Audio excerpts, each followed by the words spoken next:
or anything that you did. Like when I went to jail for stealing from the store, like, you know, like soap, food, and things like that. And instead of trying to like find me a job or find me help, they just put me in jail. I really don't understand why we're so afraid of young people to the point where we have to keep them in a box, in a cell. Most of y'all, we can do is just speak on it and just talk about it, but you know, we've been trying to do that for years, and things ain't never changed. They just ignore us all the time.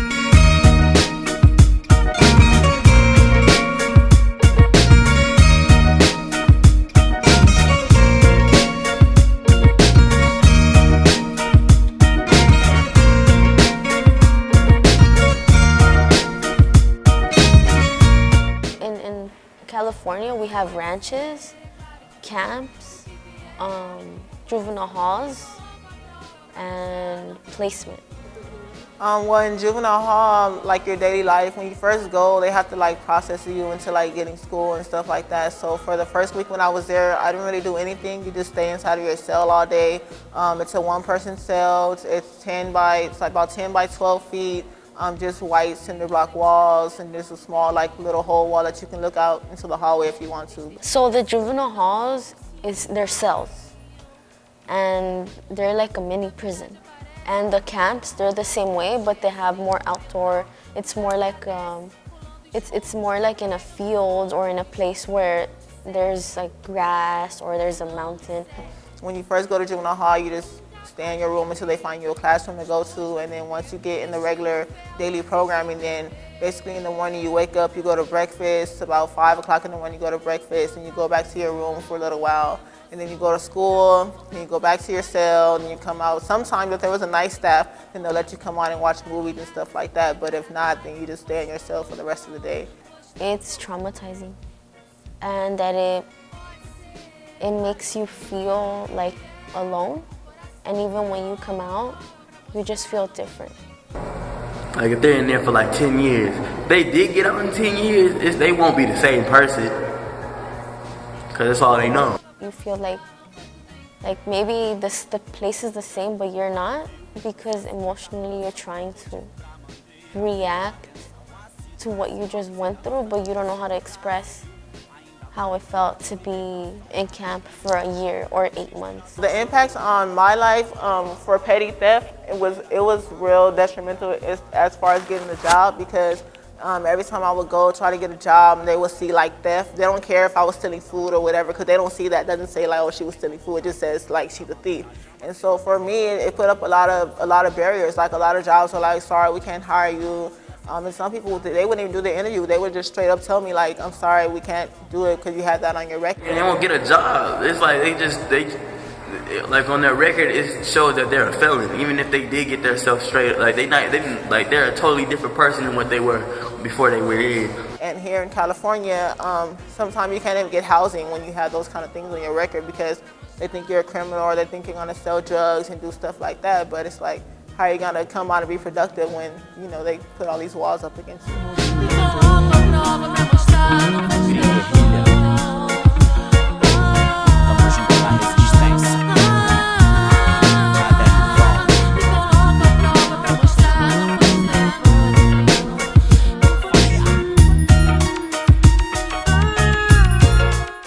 Just like there is like a school to college track, there's also a school to jail track. I think that's a horrible idea, because a lot of times, like young people, our brain isn't even developed yet. So a lot of times going to jail for these small things, and sometimes like a 12-year-old might go to jail for like some anger issues, or maybe like bringing a knife to school or something. That's a good example of a 12-year-old bringing a knife to school, when they should work with that young person instead of locking them up. If we're on the bus, right, and this has happened to me too, where you get citations, which means tickets. If you're on the bus and you get a ticket for not paying the fare, you can go to jail if you don't show up to court. If you are caught after a certain time in the night, you get a ticket. If you don't show up for the ticket, it becomes a warrant. You go to jail. It could be something so small, but they just gonna you try to use that against you. Like if it was something that happened, like, or if it was a murder that happened and you were, and then if I was around it, and they knew that they found out that I was around it, even if I didn't do anything, and I'm telling them like, no, this is just what I seen, they'll probably try to take me in still. If you're doing graffiti and you get caught, you go to jail. If you're ditching, which means that if you are out of school on the time that you're supposed to be out of school and you get a citation, you go to court. If you don't go, you go to jail. It's really a lot of, I mean, if you're shoplifting because maybe you can't afford nothing to eat, you could go to jail. It's really anything. And they need to find a way to talk to the young person instead of putting them in jail, because you're putting them in jail at 12 years old and no telling how long they're going to get. They're going to come out a worse person, like, you know. So I think that needs to be worked on. Pode ser, é claro de ver o que vier, o coração me coloca à prova pra mostrar, não foi tudo em vão. Pode ser, é claro de ver o que vier, o coração me coloca à prova pra mostrar, não foi tudo. I definitely think it is racism, and also it has to do with, well, in LA, I know it has to do with like a lot of black and brown dominant communities here are heavily policed. Black and like Latinos, men or women, we are not seen the same as a person with lighter skin color. So we are automatically charged, like convicted more aggressively than someone that's a white person. Our communities are the ones that are being policed so much, and people are getting harassed for the smallest things and being funneled into the system. White America is still a lot of the most, like the high superior white Americans don't care about black people or Latinos. It's a setup. The system is fucking biased, and it's super racial, and it's all about divide and conquer. You know, so of course it's meant to keep us this way, and it's really sad because it starts at an early age. And when you start seeing statistics and when you start noticing like the big picture, it's like, holy shit, a lot of these kids are going to prison. A lot of, you know.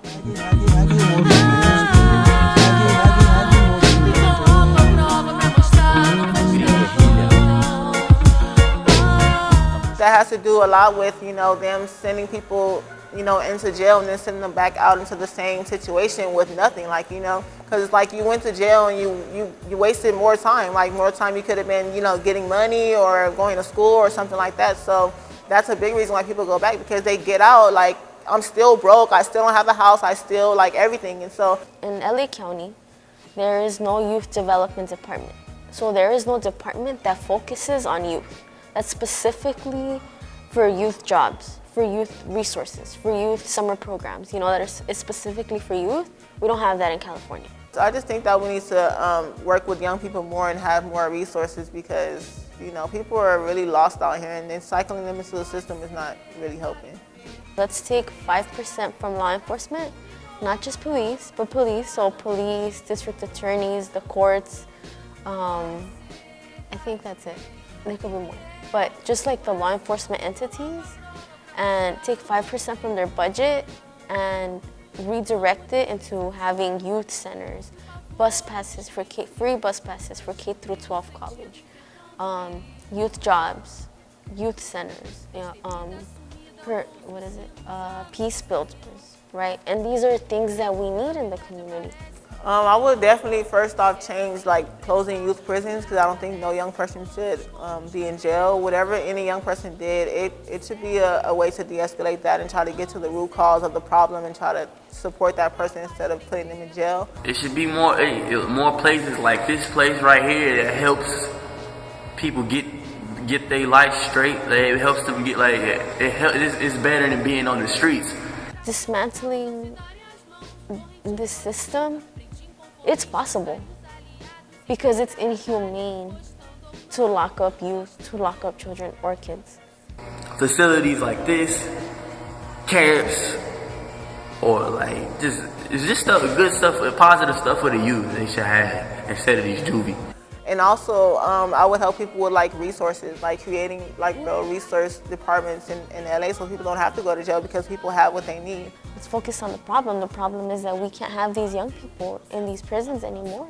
That's what they are. They're prisons, right? They have the freaking youth chained with chains when they walk into court.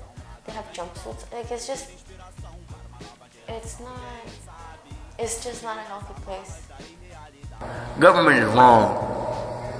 It's trained to see us fall, but we gonna rise up.